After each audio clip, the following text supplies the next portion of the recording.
Today's date is April 23rd, 2025. My name is Grant Bradley. I am an 8th grade student at Bicultural Hebrew Academy of Connecticut. I will be interviewing my grandpa, whose name is Fred Golov, about his life and legacy. This interview is being recorded for the oral history collection for the Jewish Historical Society of Fairfield County Archives, as well as our family's archives.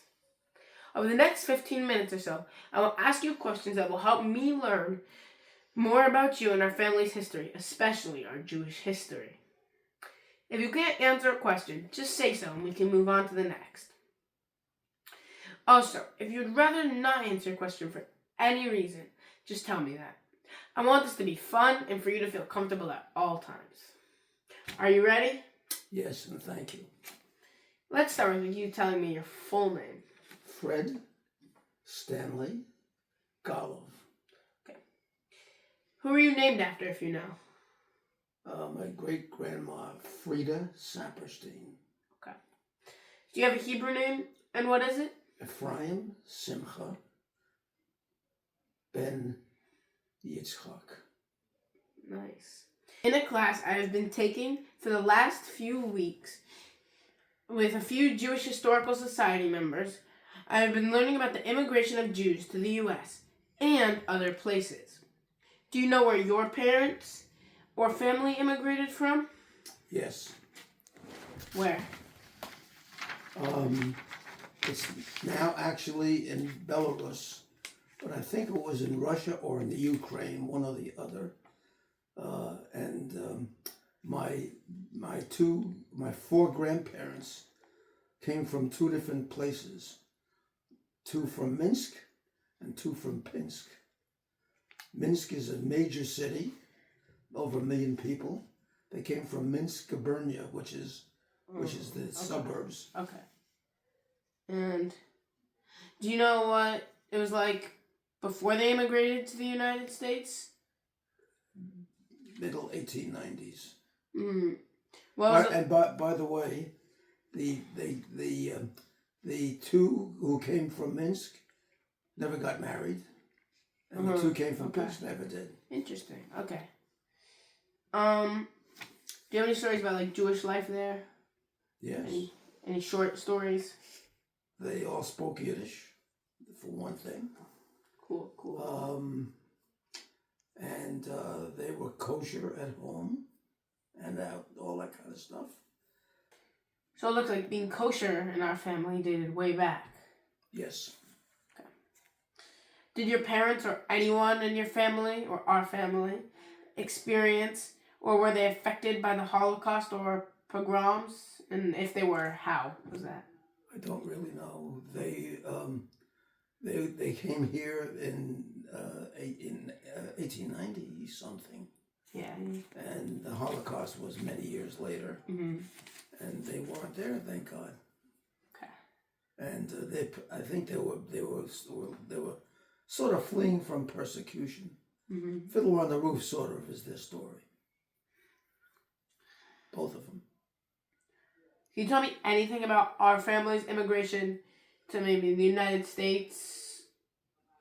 They came to they sailed to Ellis Island. Mm-hmm. Okay, which we visited, by the way, several times. Then they went there. They didn't know each other. All four. There were four grandparents who didn't even know each other at all. The two different the couples married from different places, but they didn't know each other until they met in New York. Wow. So they first settled in that area, just in New York, and that's where everyone in that. Very New York oriented. Mm-hmm. Okay. All my life too. That's not true. Not true, because I have five real in different kids. States, right? Huh? You have five kids in 5 different states. Yeah, cool fact. So you brought a physical artifact, right? of our families for us to look Recent at? ones. I don't have any things from way back. Can we take a look at them? Absolutely. So what is this? Can you show it to the camera? Sure. This is my tallis bag. Has my name on it. Cool. And it's my regular talit, Okay. which I will show you. It's very nice, I think. And I've had this since I was probably 20 years old or so. It's cool. I like it. It's a nice one. Yes, thank you. Okay, let's put it down over here. So did you get this when you were a kid? You said you had it since you were like 20. Since you were 20. I was already An adult. in college. I mean, it was. Yeah. So, was there any history before that, or you bought it? You just bought it when you were around 20. I have older ones here also. Oh, really? A little bit older. Did you bring any like photographs with you? Grandma has plenty. Mm-hmm. Your mother has plenty. On this side, I guess. So whose is this? Bunch. That's books. A lot of Sidurim and Humashim and whatever in here. Mm-hmm. That's cool. From way back when. Yeah. Okay. And here's where the Colosseum are. Yeah. On this side. It's cool. And do you know where? This, by the way, Do you know where? That's cool. I like. this came from your mama. Oh, really? She was like in 5th grade or something. And This is bad. It's wonderful. where did you grow up? Where did I grow up? Yeah. I was born in Brooklyn, in Israel Zion Hospital. That is now Maimonides Medical Center, in the Borough Park section of Brooklyn. Okay. And who lived with you while you were growing up? My first actual residence was in Flatbush at 1900 Ocean Avenue, and apartment 5C, in fact. I was there for 2 years. At 2 years old, we moved to No Man's Land, which was south of Brooklyn and north of Sheepshead Bay. So you grew up in different parts of Brooklyn, Different parts for of your Brooklyn. childhood. Okay. And what was life like there? Life was very nice. I'm a yeshiva bacha. I went to public high school, in, kindergarten, grades 1 and 2, and then was enrolled in Yeshiva Rambam, which was a bus ride. It's about a 40-minute bus ride. Wow. So you took and the ride. And a walk. So, what was your favorite subject? Did you have one? Do you remember? I liked everything. Everything. Good answer. Did you go to synagogue when you were a kid? I'm assuming you did. Somewhere. Absolutely. We walked. My dad and I walked at first to a synagogue halfway from my house to the school on East 13th Street. We moved to Quentin Road when I was 2, between East 16th and East 17th Streets, 1611 Quentin Road, and in the apartment, there were four apartment building. But you said you went to synagogue as you were a kid, and what was that like? Was it? It was great. Enjoyed it. I thought I knew some Hebrew when I went to school. They asked me immediately, and I said I think a little sort of yes, and I didn't know that it wasn't Hebrew. It was the Yiddish. And they learned some defensive Yiddish from the parents speaking Yiddish. And then when you were 13, right, you must have got bar mitzvah, right? Quite. And what was the most meaningful part of it to you? I ran almost the whole service. Oh, really? אני מדבר עברית. אני מבין ומדבר עברית. As do you. Now, But by the way, I had a long military life, which we can talk about. Yeah. Well, we'll get into that eventually. But I was a Hebrew speaker almost the whole time. It's unusual. Now, speaking of Jewish, what's your favorite Jewish holiday? And how would you guys celebrate it when you were younger or a child? Do you have a favorite Jewish holiday? I like them all. I happen to, unfortunately, be a very positive person in many ways. It's a great thing. Blessed. I'm so blessed. You get me all tearful here. Now let's talk about our family traditions. Yes. What is your favorite family tradition?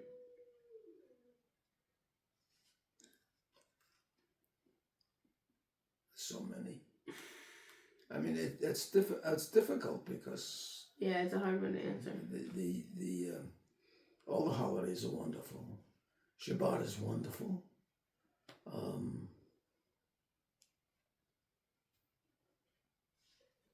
Kids' birthdays. Yeah. There's so many you can't pick one. Yeah. Of course. Yeah. I love that answer. Now, I know you served in the military. Yes. What was that like? Well, when I graduated from high school on Friday, June 29th, 1957. Okay, I got a whole summer vacation over that weekend because on Monday, July 1st, 1957, I joined the U.S. Coast Guard at the U.S. Coast Guard Academy for 200 weeks of training. That's 4 years. Yeah, it's a long time. That was your college, right? That was college. Yeah. And I was obligated at that time to pay back the Coast Guard with 4 years of additional active duty. I actually served 6+, and so I was on active duty for 10+ years. And then I went into the reserve, Coast Guard Reserve. But that was another 25 years, right? Another 25+ years, and ended up retiring as a Rear Admiral in 08, which is like a Major General,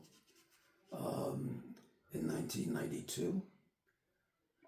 On Coast Guard Day, August 4th, cool. 1992. While I was in there, I had 9 different commands, separately, typically a couple of years each. Interesting. Some were units of about 100 people. Okay. And others were actually groups which had subunits. And I commanded 3 different groups, including Group Long Island Sound.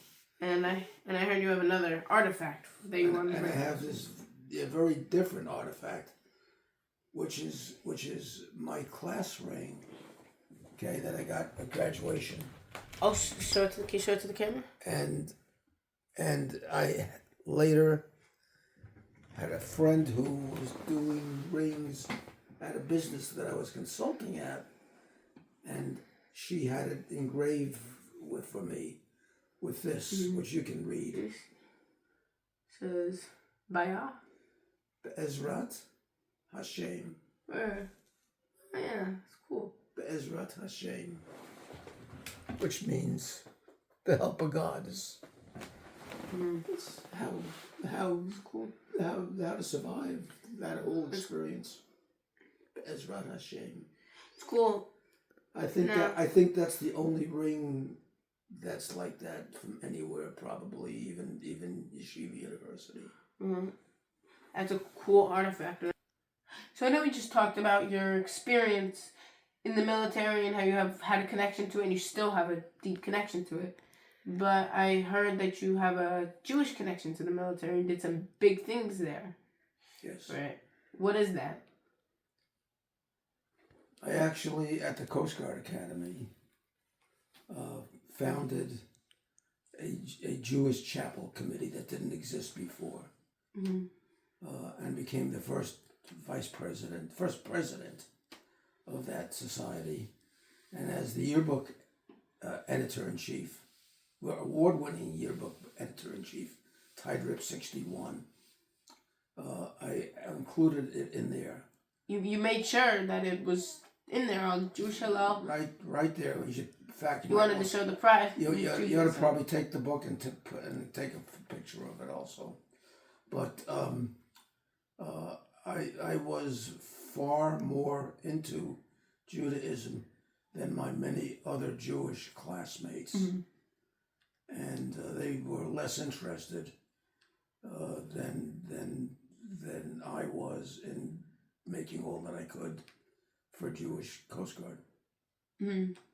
Did you have, how many other Jewish classmates did you have in your class? I started out with 7 Mm-hmm. and graduated 4. In fact, the 4 who graduated, 2 of us became admirals. Wow. Which is, it was.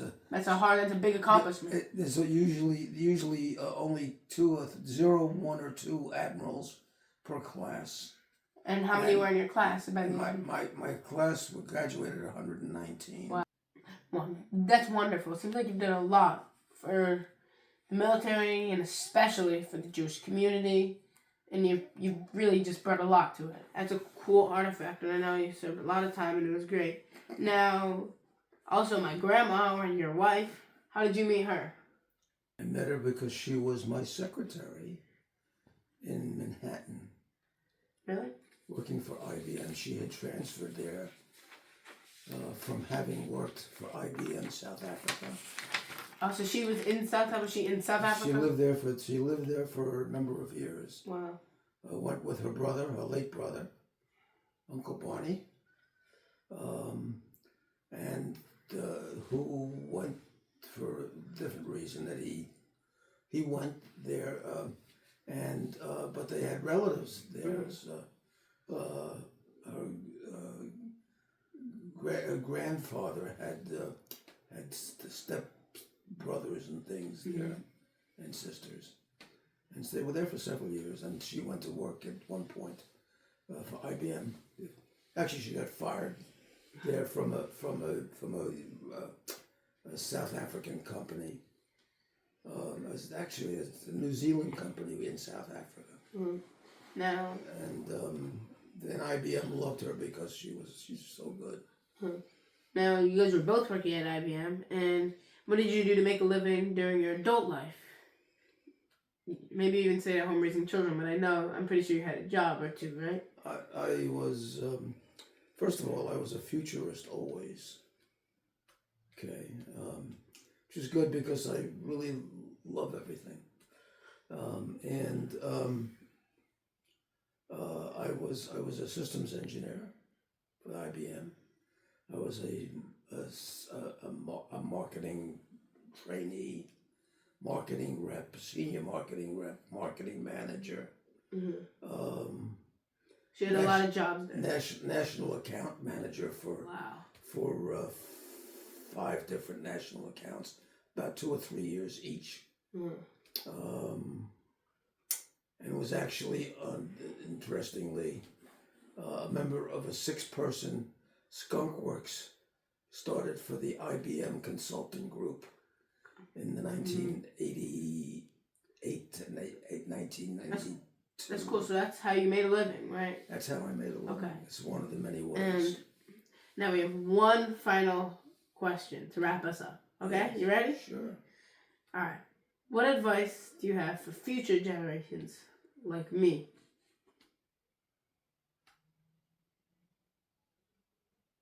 Several things. First of all, really get to know your family. And let them know. If you love them, let them know that you do. It's very important.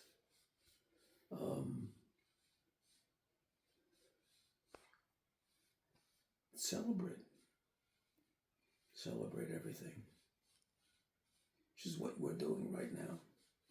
And thank you. Thank you. And I just want to let you know that I love you. I know that so much. You're going to bring me to tears. Thank you for your time. Thank you. Thank you.